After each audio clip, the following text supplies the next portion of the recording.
नमस्कार। हरेक हप्ता बुधबार बेलुका 7 बजे प्रत्यक्ष प्रसारण हुने नागरिक फ्रन्टलाइनमा यहाँलाई स्वागत छ।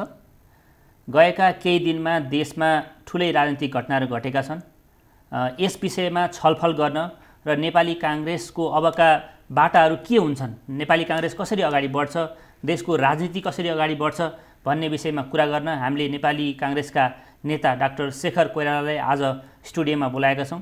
डाक्टर साहब, यहाँलाई स्वागत छ। हस् त, धन्यवाद। सन्चै हुनुहुन्छ? सन्चै छु।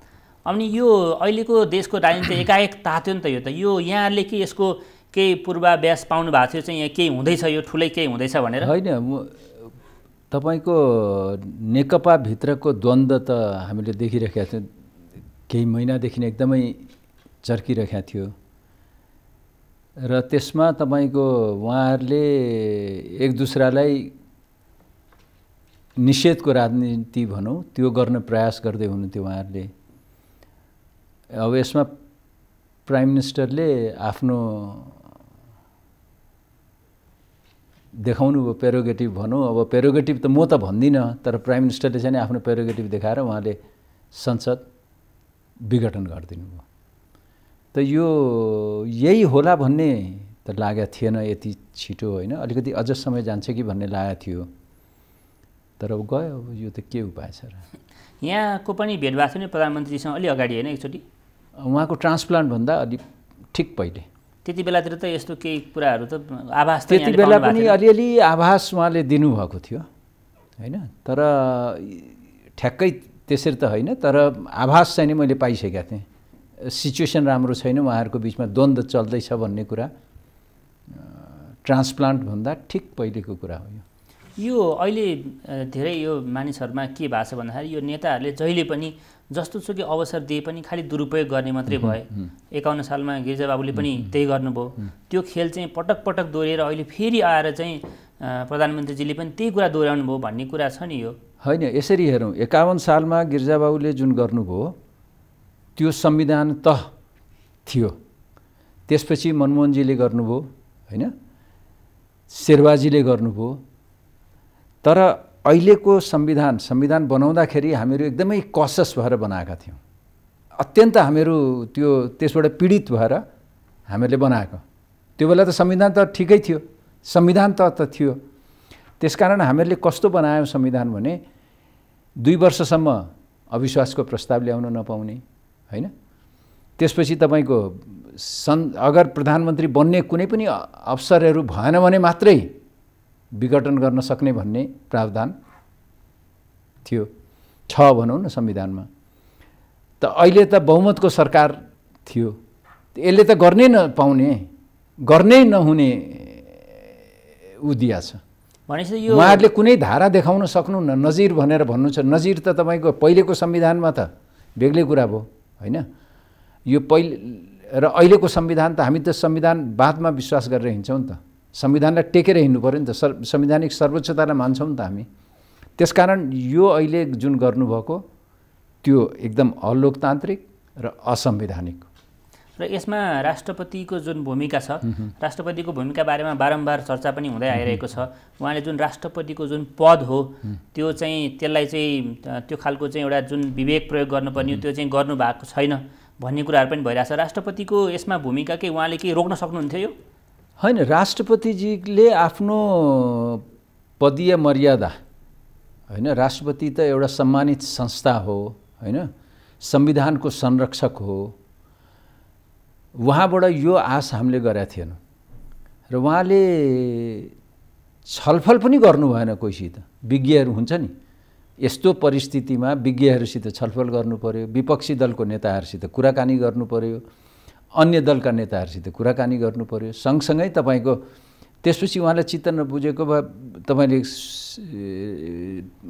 सुप्रिम कोर्ट सिँगै थियो, एकचोटि विचार गर्नुहोस् भनिकन प्रधानमन्त्रीजीलाई फेरि पठाउन सक्नुहुन्थ्यो उहाँले, होइन। त्यो सब नगरिकन उहाँले जुन गर्नुभयो अमर्यादित भयो र संविधान विपरीत उहाँले गर्नुभयो यो काम।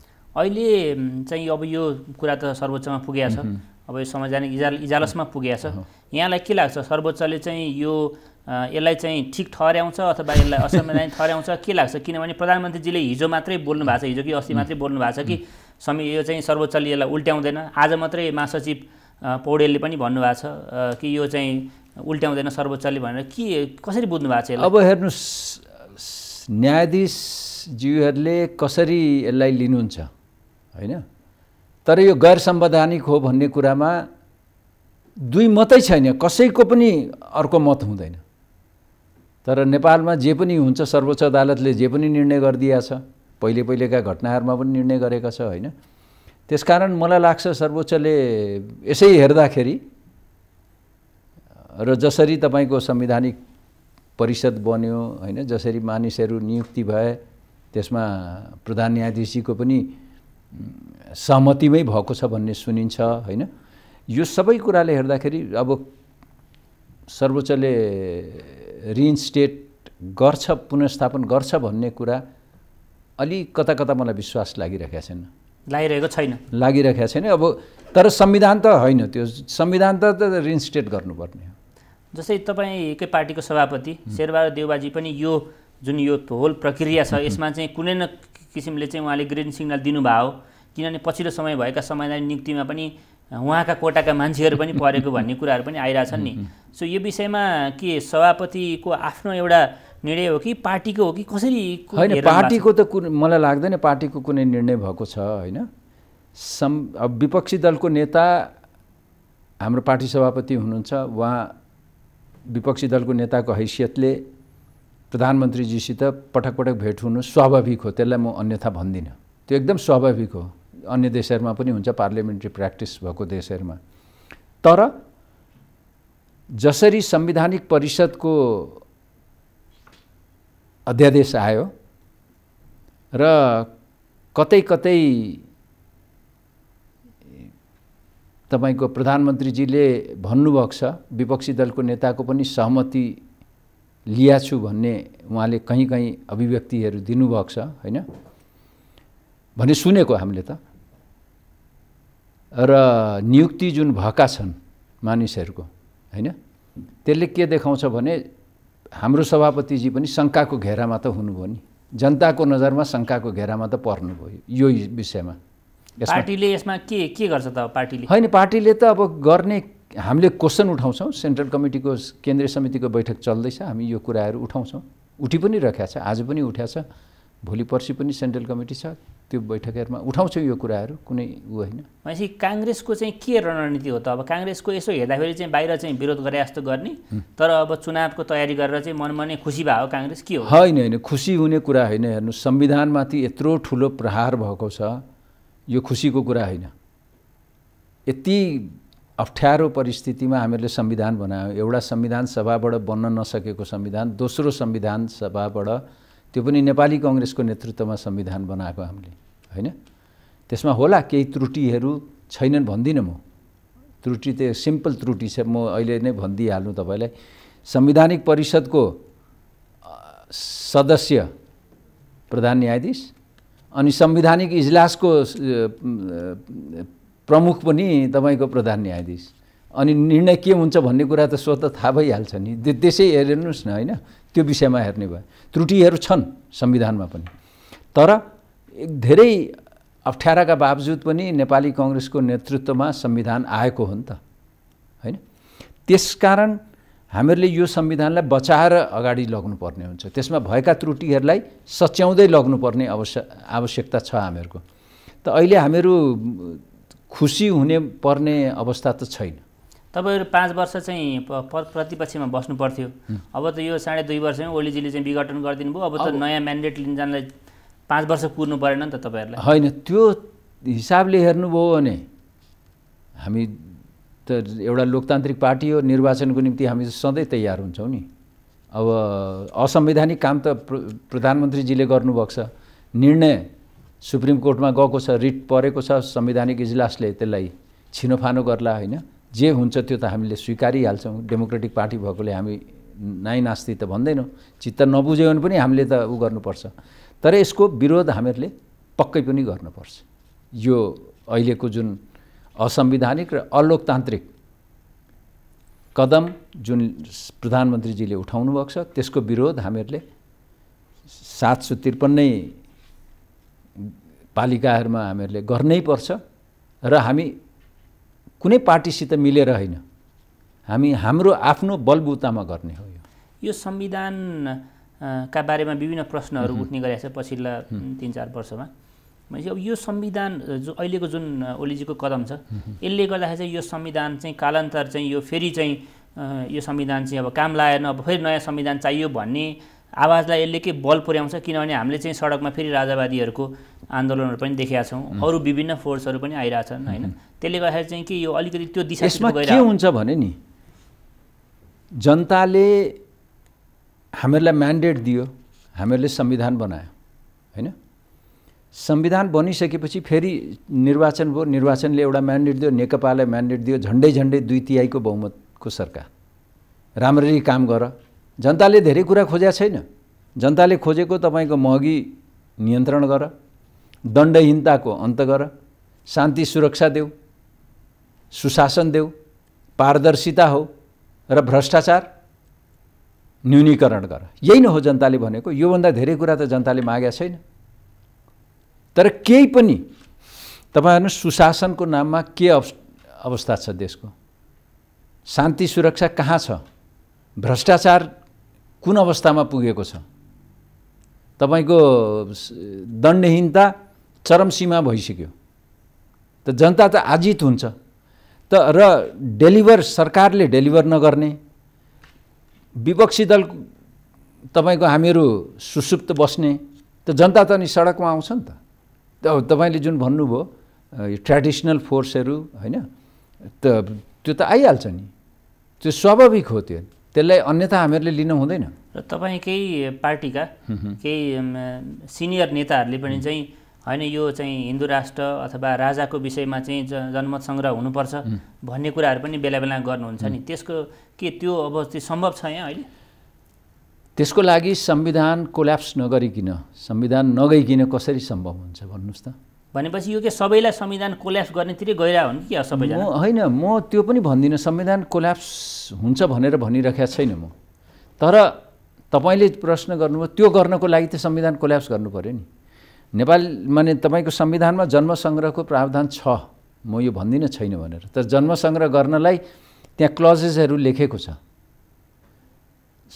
तपाईको संसदको 2/3 पहिले जन्म संग्रहको एजेन्डा बनाइकिन पास गर्नु पर्यो 2/3, अनि जन्म संग्रहमा जानु पर्यो। त्यो सम्भव छ? त्यो पनि सोच्नु पर्यो हामीले हैन। त यो इस्युहरु जुन इस्यु तपाईले भन्नुभयो त्यो इस्युहरु ल्याउनको लागि त संविधान कोल्याप्स नभइकिन त अगाडि बढ्दै बढ्दैन। सो यही कुरामा चाहिँ जस्तै हाम्रो पछिल्लो समय चाहिँ हाम्रा दुई छिमेकी राष्ट्रहरूको भूमिकाका बारेमा पनि धेरै चर्चाहरू हुन्छन् हैन। पछिल्लो समय जुन भारतबाट जुन किसिमका उच्चस्तरीय भ्रमणहरू भए, चीनबाट पनि भए, त्यो पछि चाहिँ यी घटनाक्रम जुन विकास भए के यसमा के सम्बन्ध देख्नुहुन्छ? हेर्नुस् के छ भने नि, हामी जहिले पनि तपाईको आफू कमजोर भएपछि आफ्नो गल्ती कमी कमजोरीलाई लुकाउनलाई अरू देशहरूलाई दोष दिन्छौँ, छिमेकीहरूलाई दोष दिन्छौँ हामी। म त्यो दिने पक्षमा छैन। हामी हाम्रो कमजोरीको कारण यो घटनाहरू जे घटनाहरू घटिरहेका छ यो देशमा हाम्रो कमी कमजोरीको कारणले हो। एउटा देशलाई च्याप्प समात्ने, अर्को देशलाई एकदम बिल्कुलै टाढा पार्ने, अर्को अनि मन लाग्यो अर्को देशलाई फेरि च्याप्यो समात्यो, त्यसरी गरेर त हुँदैन नि। भनेपछि यो यिनीहरूका खासै दुईटा देशका भूमिका छैनन् कि? होइन, म यो भूमिका छैन भनेर भन्दै, उनीहरूको जहिले पनि भूमिका हुन्छ। छिमेकीको भूमिका नहुनु भनेको त विश्वासै गर्न सकिँदैन। हाम्रो राजनीतिक परिवर्तन होइन, राजनीतिक परिवर्तनमा पनि हुन्छ, उनीहरूको आफ्नो इन्ट्रेस्ट त हुन्छ नि। तर त्यो इन्ट्रेस्ट हुन्छ भनेर हामीहरूले म्यानेज गर्ने हो नि। त्यो त राजनीतिक दल र सरकारले म्यानेज गर्ने कुरा हो नि त। त्यो कुरा हामीहरू बिर्सिन्छौँ। अनि हामी जहिले पनि अस्तिसम्म ओलीजीले के भन्नुहुन्थ्यो भने भारतले मलाई हटाउन खोज्यो भनेर भन्नुहुन्थ्यो होइन। अस्तिसम्म केही महिना पहिलेको कुरा गर्दैछु, अहिले बोलिरहनु भएको छैन, हो कि होइन? यो मैले डाक्टर साहब सोध्न खोजेँ कि के हुन्छ क्या यो कुरा चाहिँ भित्र कुरा के हुन्छ कि यो अचानक बोली उहाँको मात्रै होइन अरू शीर्ष नेताहरूको पनि हामीले बेला बेलामा देखेका छौँ। एउटा कुनै घटना घट्छ, यी भ्रमणहरू हुन्छन्, अचानक चाहिँ युटर्न हुन्छ क्या। यो हामी आफूमा आत्मविश्वास नभएको भएर भएको। हामी अरूको बैशाखी चढेर अगाडि बढ्न खोज्दाखेरि यस्तो भएको। हामीले आफ्नो बलबुतामा यो गर्नुपर्छ, यसरी जानुपर्छ भनेर हामीले भन्न सक्छौँ त? सम्झाउन सक्नु पर्यो नि, बुझाउन सक्नु पर्यो नि। भनेपछि अहिले हामीले गरेका कुरामा यी सबै घटनाहरू हेर्दाखेरि चाहिँ दुईटा कुरा, एउटा चाहिँ यो संविधान त्यसै गइहाल्ने, कोल्याप्स हुने अवस्था यहाँले देख्नुहुन्न। अर्को चाहिँ जुन राजावादीहरूको आन्दोलन छ त्यसले चाहिँ राज संस्थालाई फेरि बहसमा ल्याउने अथवा त्यसको रेलेभेन्सको बारेमा छलफल गर्ने अहिले छैन। होइन, म त्यो भन्दिनँ। म के भन्छु भने संविधान कोल्याप्स नभइकन राज संस्था बिउतिने कुरा देख्दिनँ म, होइन। संविधान कोल्याप्स कसरी हुन्छ त्यता पनि हेर्नुभयो भने त अत्यन्त गाह्रो छ, त्यति सजिलो छैन, है। र जनताले खोजेका छन् कि छैनन् त्यो पनि हेर्नु पर्यो नि त।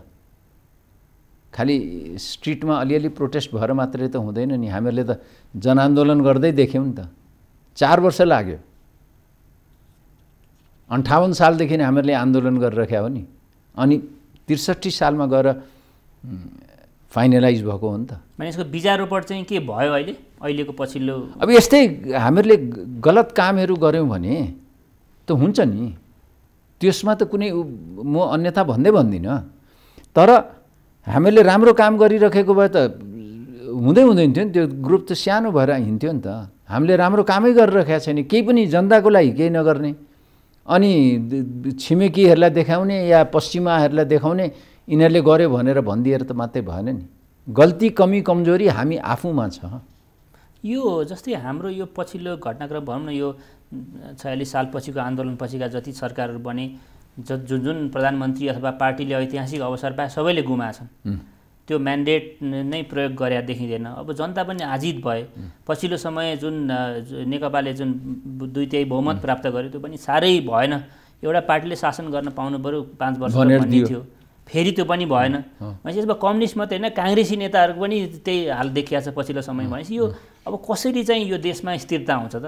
के गर्यो भने स्थिरता आउँछ त यहाँ? अब होइन, स्थिरता भनेको तपाईँको यो सरकार चलिराखेर मात्रै स्थिरताको कुरा भने डेलिभर गर्न सक्नु पर्यो। स्थिरता भनेकै तपाईँले good governance, corruption free government र डेलिभर गर्न सक्नुभयो भने स्थिरता आइहाल्छ आफै। त्यो किन कुनै पनि सरकारले किन गर्न सक्दैन नि त? त्यो के हो त्यसको? त्यो लिडर्सहरूको कारणले हो नि। जो अहिले नेतृत्वमा हुनुहुन्छ 48 सालदेखि उनीहरू त हुनुहुन्छ। तपाईँ यसो विचार गर्नुहोस् न, यसो अनुहार हेर्नुहोस् न, चेन्ज भएको छ। यो लिडरसिपकै कुरा गर्दाखेरि अब काङ्ग्रेसको महाधिवेशनको कुरा गरौँ एकछिन। काङ्ग्रेसको महाधिवेशन चाहिँ अब जुन गर्ने भन्ने कुराहरू भइरहेको थियो। एउटा त अब यो अहिलेको पछिल्लो घटनाक्रमले चाहिँ, राजनीतिक घटनाक्रमले चाहिँ काङ्ग्रेसको महाधिवेशनलाई पछाडि धकल्छ? हेर्नुहोस्, मेरो त आफ्नो बेग्लै विचार छ यसमा। मेरो के विचार छ भने नेपाली कङ्ग्रेसको अधिवेशन, निर्वाचन, होइन, र विरोध कार्यक्रमहरू कोही पार्टीसित मिल्नु पर्दैन। हामी आफ्नो बलबुतामा हामी जानुपर्छ विरोध कार्यक्रमहरू गर्दाखेरि, र त्यसलाई निर्वाचन र नेपाली कङ्ग्रेसको अधिवेशनलाई सँगसँगै लग्न पनि सकिन्छ। किनभने एकातिर हामी के भन्दैछौँ भने यो गैर संवैधानिक हो भनेर भन्दैछौँ, अलोकतान्त्रिक हो भनेर भन्दैछौँ, असंवैधानिक हो भनेर भन्दैछौँ, होइन, अहिलेको कदमलाई। अनि संविधानमा लेखेको 6 महिनाभन्दा तपाईँले बढाउन पाउनुहुन्छ? कुन आधारमा पाउनुहुन्छ? तर शेरबहादुरजीले चाहिँ सकेसम्म महाधिवेशनलाई पछाडि धकल्ने होइन। उहाँ पनि उहाँ कुन चाहिँ तपाईँको हुनुहुन्छ, उहाँ पनि असंवैधानिकै काम गर्न खोजिरहनु भएको छ नि त। त्यसो हो नि त। त्यस कारण त्यो गलत कुरा हो। हामीहरूले संविधानमा लेखेका कुराहरूलाई पनि हामीहरूले एक्सेप्ट नगर्ने हो भने के को हामीलाई आफूलाई लोकतान्त्रिक पार्टी भन्ने? लोकतान्त्रिक पार्टी पनि भन्ने हो भने अरूलाई पनि लोकतान्त्रिक उसमा सिकाउने हो भने पहिले हामीले आफूले त हिँड्नु पर्यो नि त। संविधानलाई मान्नु पर्यो, पार्टीको विधानलाई मान्नु पर्यो। वैशाखमा जुन चुनाव हुने जुन घोषणा भएको छ, वैशाखमा चुनाव भइहाल्यो भने त वैशाखभन्दा अगाडि त काङ्ग्रेसको महाधिवेशन हुने सम्भावना त छैन नि? छैन। भनेपछि चुनावपछि मात्रै महाधिवेशनको कुरा होइन। भदौमा हामीहरूको लास्ट हो, होइन। भदौमा त हुनसक्छ नि। वैशाखमा चुनाव हो भने त भदौमा अधिवेशन त आरामले हुनसक्छ नि त। सो महाधिवेशनमा चाहिँ यहाँ पनि सभापतिमा उठ्ने भन्ने जुन चर्चाहरू भएको छन्, के यहाँको कुरा चाहिँ के हो खास? अब अहिले त कहाँ तपाईँहरू अहिले हो मेरो पनि म पनि एउटा हो तर सबै साथीहरूसित सल्लाह गरिकन अगाडि जान्छु बढ्छु। भनेपछि यहाँले माइन्ड मेकअप म गरिरहेको छु होइन। मेरो त विनम्र आग्रह छ शेरबहादुरजी रामचन्दजी हाम्रा वरिष्ठ दुईटा नेताहरू हुनुहुन्छ होइन, उहाँहरू अभिभावकको रूपमा बस्नुहोस्, हामी अरू साथीहरूसित बसेर छलफल गर्छौँ, एकदम हेल्दी कम्पिटिसनबाट अगाडि जाने। सो उहाँहरूले त्यो मान्नु भएन भने लड्नुहुन्छ नि, के भयो र, त्यो त के उपाय। तर यो नेपाली काङ्ग्रेसको यत्रो लामो इतिहास हुँदाखेरि चाहिँ यो एउटा दुईवटा परिवारमा मात्रै यो लिडरसिप जाने, यसको नेतृत्व जाने भन्ने कुराहरू पनि छ। नयाँ पुस्तालाई दिनु पऱ्यो, यो साह्रै नै भएन भन्ने कुराहरू पनि छ नि, के छ यसमा? होइन, म यो फ्यामिली लिगेसीमा म विश्वास गर्दिनँ। मैले पटक पटक यो कुराहरू आफ्ना इन्टरभ्यूहरूमा अन्तर्वार्ताहरूमा भनेको छु। म बिलिभै गर्दिनँ, म विश्वासै गर्दिनँ, आफ्नो कर्ममा विश्वास गर्छु। र सभापति पद भनेको काङ्ग्रेसको कार्यकर्ताहरूलाई, तल्लो कार्यकर्ताहरूलाई होइन रिझाएर जितेर आउने पद हो र जितेर लिने पद हो। त्यो कसैले दिएर हुँदैन। अहिलेसम्म कसैले पनि कसैलाई त्यो पद दिएको छैन, लिएरै त्यो उ गरेर लिया हो। किसुनजीले गिर्जावाला दिया होइन, बिपी पनि लडेरै लिया हो होइन, सुशीलदा पनि लडेरै लिया हो, शेरबहादुरजीले पनि लडेरै लिया हो। सो भोलि यहाँ चाहिँ सभापतिको उम्मेदवार हुनुभयो भने यहाँमा चाहिँ के छ, के फरक छ कि अहिलेका अरू नेताहरू भन्दा कि यहाँ म चाहिँ सभापति भएँ भने यो काङ्ग्रेसलाई राइट दिशामा लैजान सक्छु भन्ने एउटा चाहिँ तपाईँको आत्मविश्वास? होइन, एउटा कुरा त के छ, मैले अघि भने नि, हामीमा जतिले जेसुकै भने पनि पिपुलले के खोजेको छ भन्ने कुरा हामीहरूले जान्नु पर्यो। आखिर पार्टीको सभापति भन्ने त पिपुलकोमा जाने हो नि त हामी होइन। त अहिले जुन मैले अघि भने तपाईँले करप्सनको कुरा गरेँ, तपाईँका सुशासनका कुराहरू गरेँ, यो कुराहरू सबभन्दा इम्पोर्टेन्ट भयो। यो कुरालाई हामीहरूले एकदमै मैले सबभन्दा प्रायोरिटीमा राखेको छु, नम्बर 1। दोस्रो कुरा यङ्गर जेनेरेसन होइन, युवाहरू, हामीहरूको अनुभव र युवाहरूको ऊर्जालाई अगाडि बढाउने, त्यसलाई मैले अनुर्जा भन्ने गरेको छु। र तलदेखि पालिकादेखि वडादेखि पालिका हुँदै क्षेत्र आउँछ नि त, त्यहाँ 50-60% युवाहरूलाई हामीहरूले र महिलाहरूलाई अगाडि ल्याउनु पर्यो। त्यसपछि तपाईँको प्रादेशिक उसमा 50% र केन्द्रमा 40% युवाहरूलाई हामीहरूले अपर्च्युनिटिजहरू दियौँ, अगाडि बढायौँ भने पक्कै पनि हामीहरू हाम्रो गन्तव्यमा पुग्छौँ। दोस्रो कुरा तपाईँको यो सामाजिक न्याय र सामाजिक यो सुरक्षा छ नि, त्यसलाई ध्यान राखेर शिक्षा र स्वास्थ्यमा हामीहरूले आमूल परिवर्तन गर्नुपर्ने आवश्यकता देखाएको छु मैले। अहिले जुन देखिरहेका छौँ हामीहरू एकदम माने त्यो रेस भइरहेको छ प्राइभेटाइजेसनको, त्यसलाई प्राइभेटाइजेसनको म विरोधी होइन, तर सरकारले राज्यले गर्नुपर्ने कामहरू हामीहरूले गर्न सक्नुपर्छ। अहिले बडा दुर्भाग्य छ, हेर्नुहोस् 10+2 मा सरकारी स्कुलहरूमा 10+2 मा छँदै छैन भने पनि हुन्छ, भए पनि तिनीहरूको फिस हेर्नुहोस् as good or as bad as private भनेपछि त कसरी भयो त? त्यो सामाजिक न्याय र सामाजिक सुरक्षालाई ध्यान दिएर हामीहरूले स्वास्थ्य र शिक्षामा गर्नु पर्यो। कृषिका कुराहरू भए होइन, कति दर्दनाक अवस्था छ हेर्नुहोस्। उखु कृषकहरू तपाईँको उसमा छन्, अहिले आन्दोलनमा छन्।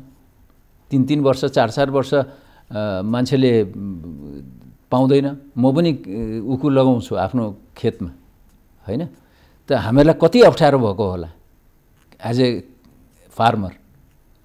त्यस्तै तपाईँको यो ऊर्जाशील युवाहरू जुन छन् नि, तिनीहरूलाई उद्यमशील कसरी बनाएर अगाडि लग्ने हामीले, त्यो अत्यन्त जरुरी छ। त्यसमा राज्यले ध्यान दिनलाई हामीहरूले अगाडि बढाउनुपर्छ। यो गर्न सक्यौँ भने हामीहरू अगाडि बढ्छौँ, पार्टी अगाडि बढ्छ। होइन त्यही सभापति फर सभापति सेकको लागि म आउने पनि होइन, म एक टर्मभन्दा धेरै बस्ने पनि होइन। तर यो डाक्टर साहब यो हरेक नेताले चाहिँ यी कुराहरू गर्छन् कि मतलब यो समस्याहरू छन् यसलाई यसो गरिनुपर्छ भन्छन् तर हामीले बारम्बार के देखिरहेछौँ भने जब ती नेताहरू चाहिँ ठाउँमा पुग्छन् त गर्न खासै परफर्म गर्न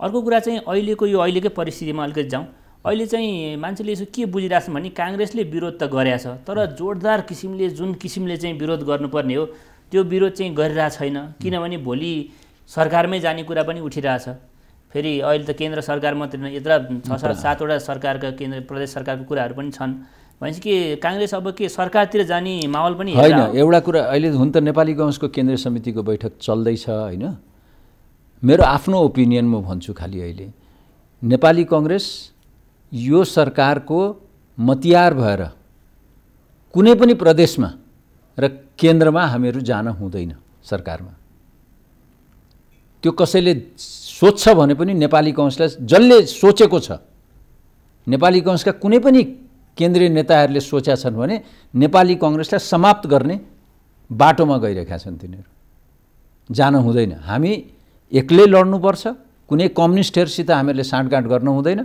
कुनै दलसित हामीले साँठगाँठ गर्नु हुँदैन विरोध कार्यक्रम हामीहरूले सुरु गर्नुपर्छ र एक्लै नेपाली काङ्ग्रेसको आफ्नै बलबुतामा गर्नुपर्छ र सरकारमा जाने त हामीले सोच्न पनि हुँदैन जान हुँदैन र जाँदैन भन्ने भन्ने कुरा यहाँ विश्वास एकदम भनेपछि यो काङ्ग्रेस चाहिँ अब र जसले जाने सोचेको छ त्यो त मतियार भइहाल्छ नि यही सरकारको विरोध पनि गर्ने के को लागि विरोध भन्दाखेरि सरकारमा गर्न जानको लागि विरोध गरे भने देखिहालिन्छ नि त अनि पछिल्लो समय चाहिँ जस्तै नेपाली काङ्ग्रेसको अस्ति मिटिङ पनि भयो अरू पार्टीहरूसित त्यसमा चाहिँ अब यता अहिले जुन फुटेको भनौँ न माधव कुमार नेपाल र प्रचण्डको पक्षको उहाँहरू पनि सहभागी हुनुभयो भनेपछि कि त्यो ग्रुपसँग चाहिँ काङ्ग्रेसको सहकार्य हुने सम्भावना देखिन्छ नेपाली काङ्ग्रेसले कसैसित सहकार्य गर्नु हुँदैन तर विरोध गर्नुपर्छ फेरि त यसको विरोधको यो एन्ड गेम चाहिँ के हो त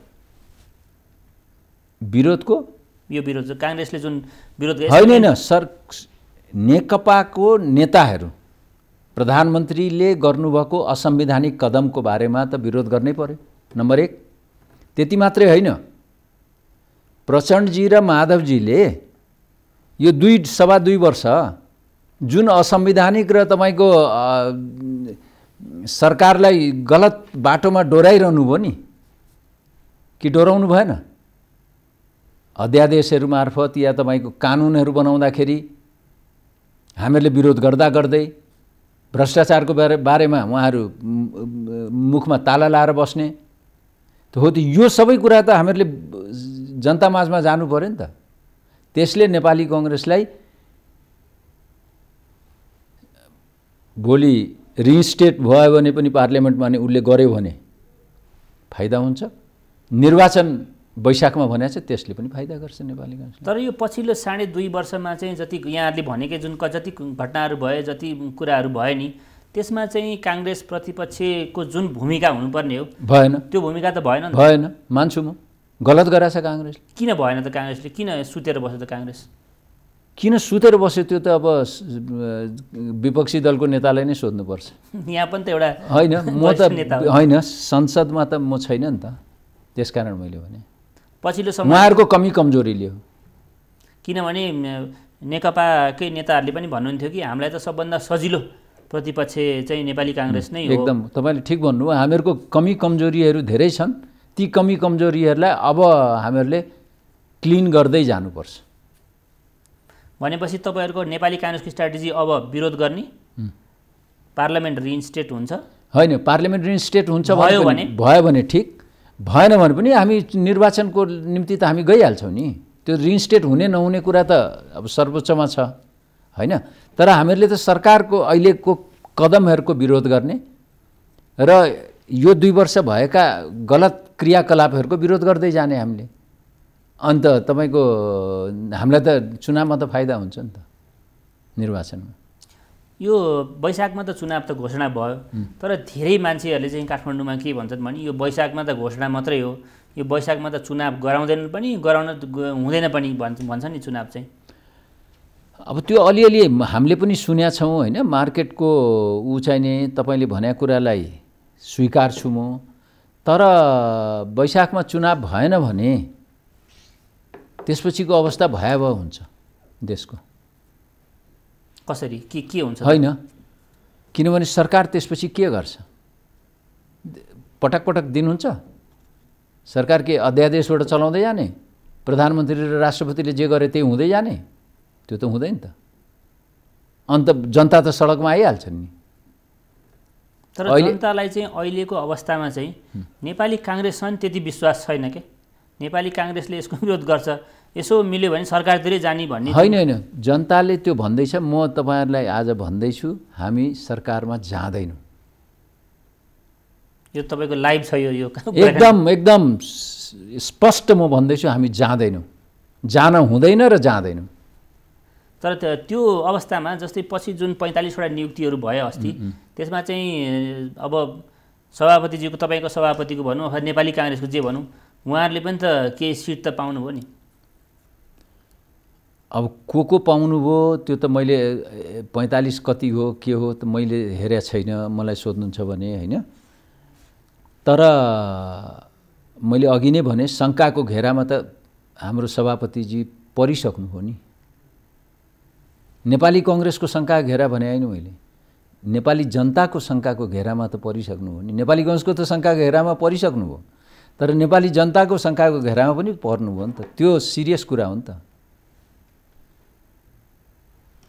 अब नेपाली काङ्ग्रेसले चाहिँ तपाईँले अघि भन्नु कि एक्लै जानुपर्छ, अरू पार्टीहरूसँग सहकार्य गर्नु पनि खासै उचित छैन, किनभने आफ्नै उसमा चाहिँ उभिनुपर्छ भन्ने कुराहरू छ। तर अब भनौँ न, माधव कुमार नेपाल प्रचण्ड पक्षको पनि यसलाई विरोध गर्ने, तपाईँहरू पनि विरोध गर्ने, उता बाबुराम भट्टराईहरूको चाहिँ जसपाले पनि यसको विरोध गर्ने भनेपछि कुरा त मिल्यो नि त। त्यहाँ होइन एकै ठाउँमा आउने होइन, बेग्लै हो। यो कुरा के हो भने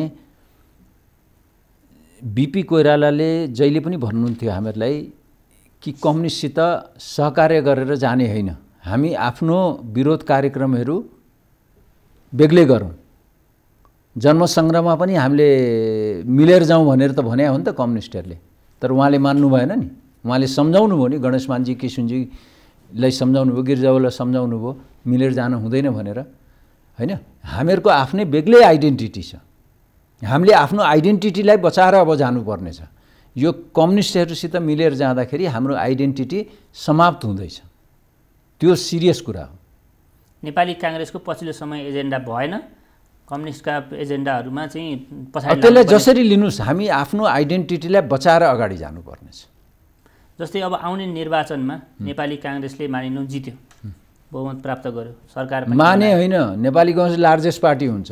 नेपाली काङ्ग्रेस लार्जेस्ट पार्टी भयो भने, तपाईँहरूको सरकार बन्यो भने, त्यो सरकारले चाहिँ तपाईँले अघि भन्नुभएका यावत समस्याहरू समाधान गर्ने ग्यारेन्टी चाहिँ के छ त? होइन, गर्ने ग्यारेन्टी त त्यसमा भएका लिडरहरूले गर्ने हो नि त, जो प्रधानमन्त्री हुन्छ, जो सरकारमा हुन्छन् होइन, र नेपाली काङ्ग्रेसको बेग्लै नेतृत्व आइसकेका हुन्छ तबसम्म, त्यो सबै मिलेर हामीले गर्ने हो नि त, र गर्छौँ हामी। जनतालाई कसरी विश्वास दिने कि तपाईँहरू भोलि भोट माग्न जाँदाखेरि? अब अहिले मैले तपाईँले अघि भन्नुभयो नि, यो त सबैले भन्छन् भनेर भन्नुभयो सुभाषजी होइन। तर मैले यो भनेको कुनै तपाईँलाई पिपुलको कन्जम्सनको लागि भनिराखेको होइन, हामी गरेर देखाउँछौँ। हामीसित त्यस्ता कार्यक्रमहरू छन्, युवाहरू छन् होइन, अनुभव पनि छ। त्यो युवाहरूको जागर, अनुभव र जागरलाई दुइटैको सम्मिश्रण गरिकन अगाडि जाने। तर डाक्टर साहब, नेपाली काङ्ग्रेसलाई जनताले कतिपल्ट शङ्काको लाभ दिने त? होइन, राजनीतिमा त यो भइरहन्छ, राजनीतिमा यो भइरहन्छ। र पहिलेको बेलामा नेपाली काङ्ग्रेसले जब पहिलाचोटि होइन लार्जेस्ट पार्टी भयो नि जनआन्दोलन, पहिलो जनआन्दोलनपछि, त्यसपछिको 3-3.5 वर्ष त इट वाज नेपाली काङ्ग्रेसको लागि मात्रै होइन, देशैको लागि। तपाईँहरूकै यो इन्डिपेन्डेन्ट न्युज पेपर्सहरू सबै आउँदै गयो नि त।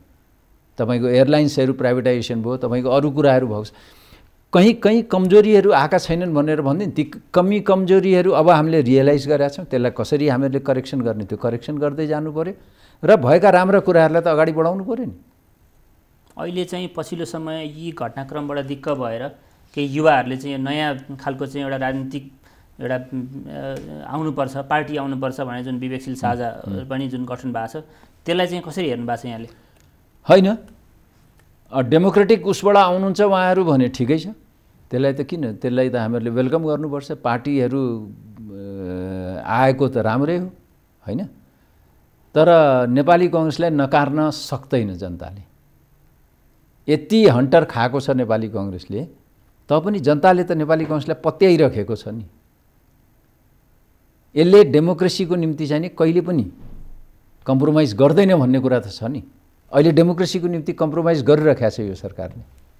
एकजना मलाई कसले भन्थे, यो बिपी कोइरालाले भन्नुभयो भने थाहा छैन मलाई, तर बिपीले भन्नुभएको भनेर भन्थे कि नेपालमा चाहिँ एकमात्र लोकतान्त्रिक पार्टी हुनु देशको दुर्भाग्य, काङ्ग्रेसको चाहिँ भाग्य भनेर चाहिँ भन्नुहुन्थ्यो भन्थे नि। यो के सही हो? यो बिपीले भनेको त त्यसरी त भनेको सम्झिन्न, होइन? तर डेमोक्रेटिक क्रेडेन्सियल्स भएको पार्टी नेपाली कङ्ग्रेसै हो र वर्ल्डमा जति पनि कन्ट्रिजहरू डेमोक्रेटिक कन्ट्रिजहरू छन् उनीहरूले नेपाली कङ्ग्रेसको क्रियाकलापहरू, नेपाली कङ्ग्रेसको नेतृत्वको क्रियाकलापहरू एकदमै सूक्ष्म ढङ्गले हेर्या हुन्छ।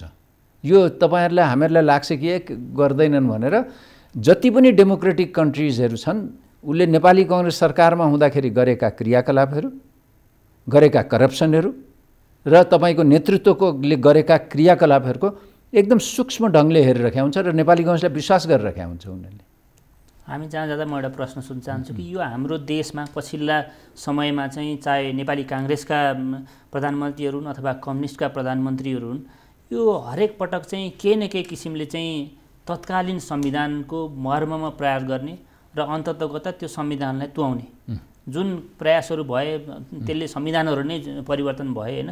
यो वास्तवमा किन हुन्छ? किनभने कम्युनिस्ट भन्दा पनि अझ नेपाली काङ्ग्रेस त प्रजातान्त्रिक एउटा पद्धतिबाट हुर्केका आएका नेताहरूबाट पनि किन यस्तो चाहिँ बारम्बार भइरहन्छ यो चाहिँ, र अबका दिनमा फेरि हुँदैन भन्ने के छ? होइन, यो के हुँदो रहेछ भने पावरको लस्ट हुन्छ नि, त्यसले गर्दा हो। म सधैँ त्यो कुर्सीमा बसिरहँ भनेर, कुर्सी छोड्दाखेरि पनि त हुँदो रहेछ त, होइन? त्यो कुरा हामीहरूले बुझ्न सक्नुपर्छ। जनताले बुझेको छ, नेपाली कङ्ग्रेसका अबका नेतृत्वहरूले पनि बुझेको छ। अब आउने नेतृत्वहरू जो हुन्छन् हामी जस्ताहरू, हामीहरूले बुझेका छौँ यो कुराहरू। पावरको लस्ट भएन भने मोह हुन्छ नि, कुर्सीको मोह, त्यसले बिगारेको हो नि त सबैलाई। अहिले ओलीजीलाई पनि त्यसैले बिगारेको, प्रचण्डजीलाई पनि त्यसैले बिगारेको, शेरबहादुरजीलाई पनि त्यही बिगारेको। अहिलेका नेताहरूको कुरा गरेँ मैले, माधवजीलाई पनि त्यसैले बिगारेको। सो भनेपछि यहाँले भन्नु खोज्नु भएको चाहिँ अब आउने नेपाली काङ्ग्रेस चाहिँ पहिलाको नेपाली काङ्ग्रेस जस्तो हुँदैन? हुँदैन, एकदम त्यो ग्यारेन्टी लिनुहोस् तपाईँ। डाक्टर साहब, यहाँ नागरिक फ्रन्टलाइनमा आइदिनु भयो, त्यसको लागि धेरै धन्यवाद। हस् त, धन्यवाद। नागरिक फ्रन्टलाइनको आजको कार्यक्रम यहीँ सकिन्छ। अर्को हप्ता बुधबार बेलुका 7 बजे हामी फेरि उपस्थित हुन्छौँ। नमस्कार।